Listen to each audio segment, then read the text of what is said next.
Wait a second. Have you done the pot lid, the oven pot lid? Did you see that video?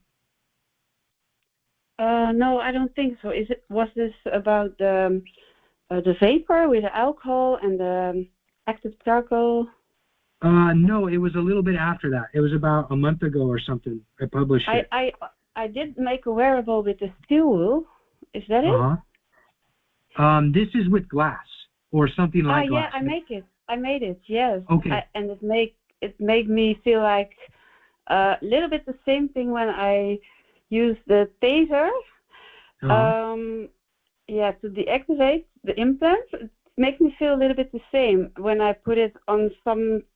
I put it on my head mainly because it feels like my head is most targeted. But this is the same with other wearables I made. One day they work, and another day they don't work anymore.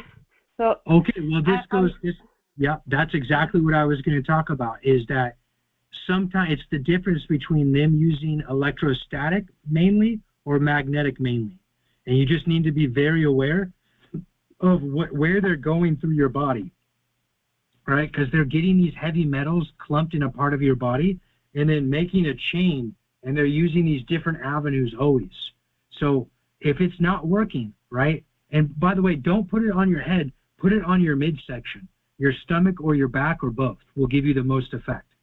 But when you're feeling the pain, sit there and just think, or just be calm as you can, and just maybe even close your eyes and just try to feel where it's coming from, where the pain is originating, where it starts. And when you feel where it starts or where it's most prevalent in your body, where it's the most of, start aiming your wearable for those areas and move up and down. Okay? And here's does that make sense? Yes, absolutely. Thank you. You're welcome. I'm doing this already. I'm switching areas on my body, and also a couple videos ago you told us in the daytime they use other weapons than in the night, and this is true because in the daytime I use the normal wearables, the one I make first, the donut, and in the evening I use the wearable with the magnets. When the evening comes, I feel the difference comes, and the normal wearables doesn't work anymore, so I change. But when I did this for a couple of days, they changed the weapons, and now I'm using the wearables with the magnets in the daytime. Okay. And in the night, I use the normal wearables. Yeah. Okay, here, let me jump in here because I want to keep this in a way. Oh, I'm going to mute you. I want to keep this in a way. I always do this, not you, Mickey, but the other person. I want to do this in a way where people can understand this really, because this is a big thing. This is how they stop so many people from continuing down this path. Okay. So I'm glad you saw that. This is another application of the same idea. I've gone over this many times, but you take a glass, you take some wire. The wire in this case is copper and stainless steel and aluminum. You don't need 3 metals, you only need 2. So stainless steel and copper is what I tell people to normally do. You can do whatever 2 metals in a wire form, you twist it together. So you take that wire, which I call electric wire because it makes an electric oscillation. You put it in the cup, right? We all know this by now. Then you put that cup to your body, and that produces a frequency, which is to say a field pressure oscillation. All right, that's what a frequency is. It's a field pressure oscillation.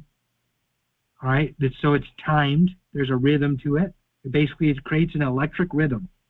This is particular to this cup, in the dimensions of this cup and where you put it on your body, but mostly this cup. Okay? If I restrict the airflow, if I restrict the space coming out, like I put this metal cap over the top of it, and then I tilt this cap like that, so like a chimney flue. So it's just tilted a little bit. Now the frequency that's being omitted from this inside right here is different Altogether, these two are going to equal the same, more or less, but the frequency coming out of here is different than the frequency coming out of this side, okay? Why I'm telling you this is because if you put this to your skin, like this, and you hold it there, and it works for the first day or 2 or 3 days or whatever, week, whatever it is, it means that theoretically or practically and theoretically, this idea has worked, okay? What it has done is that it has used a little bit of electricity to destroy nanotech in your body, to rip it apart. Very, very important. You remember that. If something works, it's because it actually worked. There's no trick to it. What they do to deal with that is they create a rhythm using directed energy weapons in your body to make this rhythm still, to make it stop, okay? It's just like a string. Like if I wish I had a string ready for me, but if I take a string, this is a string right here. If I take a string, and that's what this cup is doing, by the way, it's creating a certain rhythm. So like doing, doing, doing, doing, doing, and you can feel this rhythm if you're good at feeling these things. Doing, doing, doing. What they're going to do is they're going to supply a directed energy weapon that's going to stop me from being able to pluck this string the same way it was. But if I change the frequency being omitted from here by, like, say, reducing the outflow like that, then this will work again. Okay? That's as simple as that. Once they understand what you're doing, right? Because how they understand is they get their data recorded of when the directed energy weapon or when your anti-directed energy weapon is destabilizing their nanomachinery. They get the frequency recorded of that. So over days, sometimes it takes hours, sometimes it takes days, sometimes it takes weeks for them to get this data back. It depends how much personnel they have. Okay? Yeah, They get the data. I want to confirm everything you told me, and thank you so much for confirming this, because when I used this cup with the stainless steel and the copper, the sounds sounded like a broken computer. And then I was thinking, wow, I broke through to this. And you talked about, with Kay, about the complex nanomachinery in her stomach area, her belly area. Yeah. And then when I put the glass on that part, it felt like everything disappeared. Yeah. And also my belly button, I put it there and everything disappeared and it faded away, like slowly, and then it didn't came back again. So you just confirmed everything. I broke through to some chains, but there are more chains and I don't know where they are. This is the problem. I don't know where to put the glass anymore. I don't know where to put the deactivator, the taser. Well, I don't know. So this is what's going on, is that you're doing this and it's working, and they're getting that data back, whether it's that day or the next day, and they're fine-tuning things because they know, because we've been talking about this publicly. We've been talking about what we're doing, so they know roughly what's coming, okay? That's how they're doing it. So with that being said, this is exactly what I had prepared for today. So this is a perfect segue, and then we'll get more into the MK Ultra stuff, because this is exactly what most of you need to hear, what we've just talked about, that have been doing the paradigm.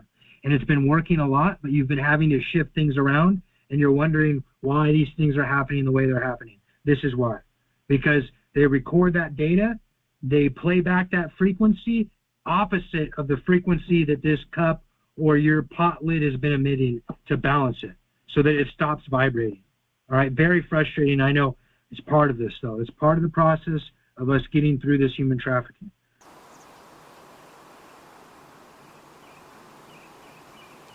Tweet, tweet, tweet.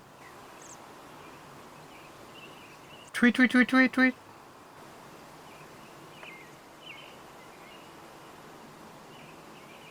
Ooh, ooh, ooh, ooh, ooh, ooh.